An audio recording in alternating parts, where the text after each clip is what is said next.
नमस्कार दोस्तों। आज के निबंध का शीर्षक है महासागरों में माइक्रोप्लास्टिक एक चुनौती।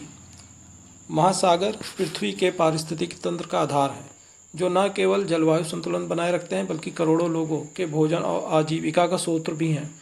किंतु आधुनिक उपभोक्तावादी जीवन शैली और प्लास्टिक पर अत्यधिक निर्भरता के कारण समुद्री पर्यावरण एक गंभीर संकट से जूझ रहा है। इस संकट का सबसे सूक्ष्म लेकिन खतरनाक रूप माइक्रोप्लास्टिक प्रदूषण है। ये 5 मिलीमीटर से छोटे प्लास्टिक कण महासागरों में व्यापक रूप से फैल चुके हैं और समुद्री पारिस्थितिकी, जैव विविधता तथा मानव स्वास्थ्य के लिए गहरा खतरा पैदा कर रहे हैं। संयुक्त राष्ट्र पर्यावरण कार्यक्रम के अनुसार हर वर्ष लगभग 11 मिलियन टन प्लास्टिक महासागरों में प्रवेश करता है, जिसका एक बड़ा हिस्सा समय के साथ माइक्रोप्लास्टिक में बदल जाता है। महासागरों में माइक्रोप्लास्टिक के प्रमुख स्रोतों में तटीय शहरों का प्लास्टिक कचरा, मछली पकड़ने के जाल, जहाज़ों से घिरा प्लास्टिक, टायरों से घिसे कण, सिंथेटिक वस्त्रों से निकले रेशे और पैकेजिंग सामग्री शामिल है। नदियां इन प्रदूषकों को अंतर्देशीय क्षेत्रों से समुद्र तक पहुंचाती हैं। एक बार महासागर में पहुंचने के बाद लहरों, धाराओं और सूर्य की विकिरण के प्रभाव से बड़े प्लास्टिक धीरे धीरे टूट कर सूक्ष्म कणों में बदल जाते हैं। नेचर पत्रिका के 2023 के एक अध्ययन के अनुसार विश्व के हर समुद्री क्षेत्र में, यहाँ तक कि अंटार्कटिका के जल में भी माइक्रोप्लास्टिक मौजूद है। भारत लगभग 7500 किलोमीटर लंबी तटरेखा और 2.37 मिलियन वर्ग किलोमीटर के एक्सक्लूसिव इकोनॉमिक जोन के साथ समुद्री प्रदूषण से गंभीर रूप से प्रभावित है। 2021 में नेशनल इंस्टीट्यूट ऑफ ओशिनोग्राफी द्वारा किए गए एक अध्ययन में पाया गया कि अरब सागर और बंगाल की खाड़ी में जल में औसतन 0.05 से लेकर 3.3 कण प्रति लीटर माइक्रोप्लास्टिक मौजूद है। मुंबई, चेन्नई और कोची के तटीय इलाकों में ये स्तर और भी अधिक है। 2022 में Indian institute of technology Kharagpur के शोध में ये खुलासा हुआ कि सुंदरबन डेल्टा के मछलियों के पाचन तंत्र में 80% नमूनों में माइक्रोप्लास्टिक पाए गए हैं। गोवा के समुद्री तटों पर किए गए सर्वेक्षण में समुद्री रेत में प्रति किलोग्राम 300 से 600 माइक्रोप्लास्टिक कण दर्ज किए गए हैं। माइक्रोप्लास्टिक समुद्री जीवों के लिए प्रत्यक्ष और अप्रत्यक्ष खतरा है।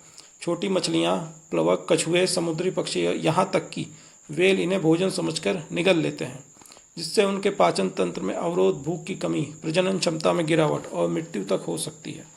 ये प्लास्टिक कण समुद्री जीवों के शरीर में मौजूद होकर विषैले रसायन को भी प्रवेश कराते हैं, जो खाद्य श्रृंखला के माध्यम से बड़े शिकारी जीवों और अंततः मनुष्य तक पहुँचते हैं। International union for conservation of nature के अनुसार अब तक 100 से अधिक समुद्री प्रजातियों में माइक्रोप्लास्टिक की उपस्थिति दर्ज की जा चुकी है।